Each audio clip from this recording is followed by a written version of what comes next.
রাখবেন হযরত মাওলানা আবু নাসর মোহাম্মদ জুবায়ের সাহেব। বিসমিল্লাহির রহমানির রহিম। আমি আপনাদেরকে এক মিনিটে একটু মেসেজ দিতে চাই। আপনারা জানেন 200 বছর আগে 200 বছরের যে ষড়যন্ত্র করেছিল ভারতের হিন্দুত্ববাদী সংগঠন আরএসএস, সেই 200 বছর ষড়যন্ত্র করে ভারত থেকে ষড়যন্ত্র থেকে বাবরি মসজিদকে তারা ঘুরিয়ে দিয়েছে এবং বর্তমানে বাংলাদেশে যে ইসকন এখন নতুন ভাবে আবির্ভাব হয়েছে, এই ইসকন সেই আরএসএস একটি দালাল মাত্র।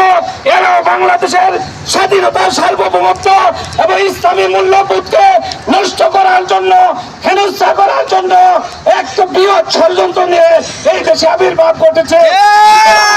এই দেশে উলামায়ে কেরাম, তৌহিদি জনতার যতক্ষণ এই দেশে বেঁচে আছে ততক্ষণ পর্যন্ত এই ইসকনের নীল নকশা বাংলার জমিনে কখনো বাস্তবায়ন হবে না।